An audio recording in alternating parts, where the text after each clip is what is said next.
And gentlemen, this is your homework. Questions will be selected from this worksheet to be on your quiz.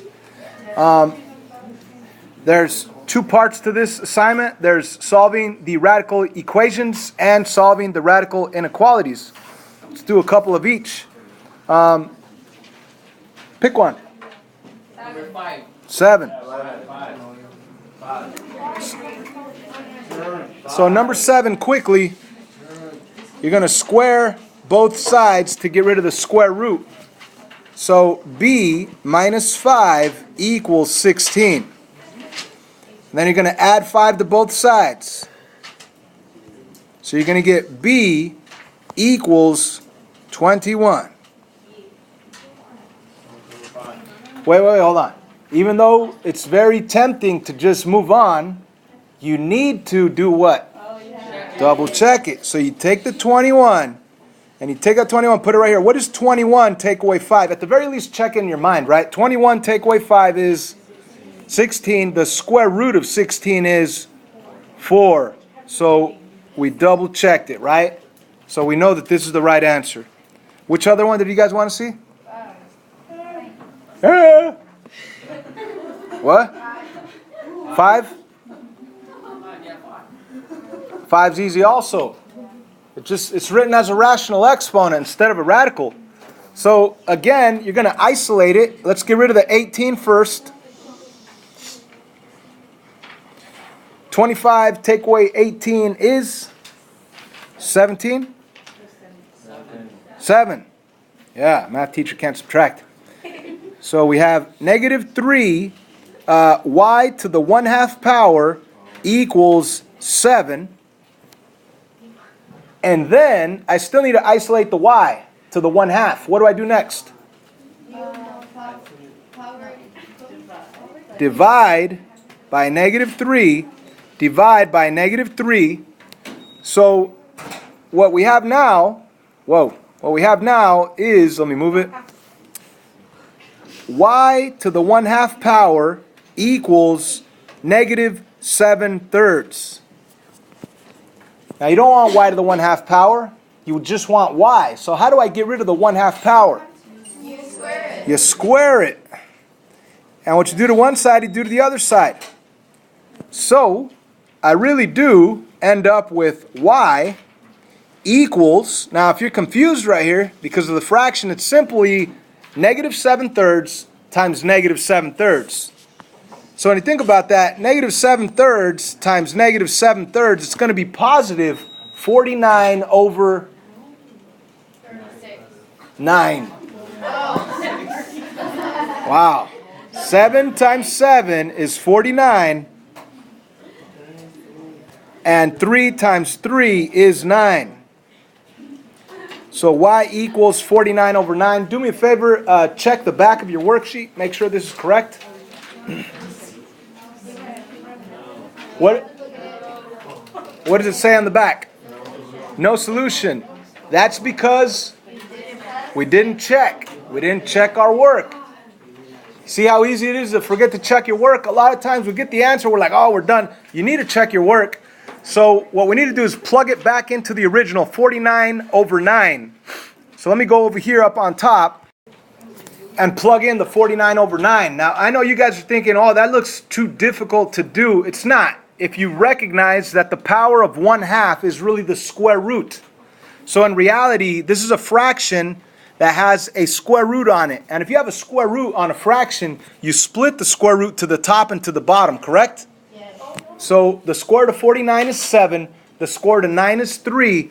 So I definitely need more space to show my work to check this thing. So I really have 18 minus 3 times, but instead of 49 over 9, if you take the square root, it's going to be 7 over 3. And then it should equal 25. Now 3 times 7/3, that's easy. The 3's cancel. So you really have 18 minus 7 equaling 25. And we know that 18 plus 7 is 25, not 18 take away 7. 18 take away 7 is 11. And we know that 11 does not equal 25. So that's how we know that this is an extraneous solution. And since we only have one answer on this thing and it's wrong, then you would just say that there is no solution to number 5. So it's always very important to check your work.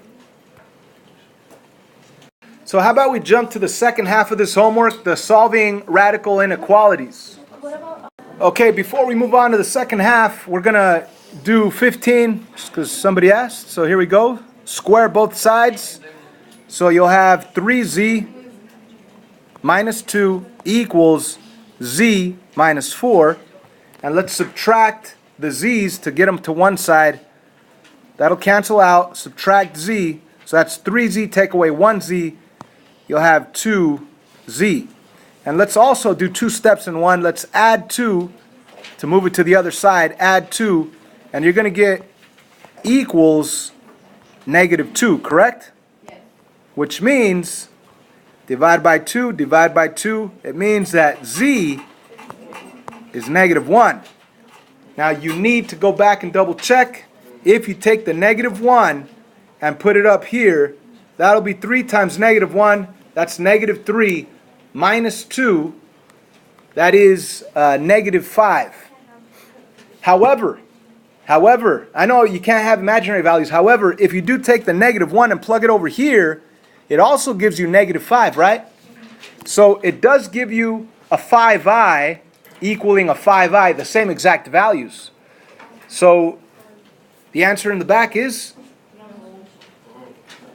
So ladies and gentlemen, the publishers, I guess, in this situation, since they ended up with a negative, they just said no solution. I would say that because you end up with the same exact negative value in both of them, you really do have something that's totally equal to each other, something that is totally true. 5i equals 5i. I would say that the answer is z equals negative 1. The publishers, because they got a negative in the radicand, they say, oh, you can't have negatives in the radicand, so they put it as no solution.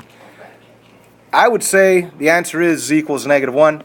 Maybe I'm wrong, maybe the publishers are wrong. How about this? I'm not going to put this one on the quiz. So number 20 is a radical inequality.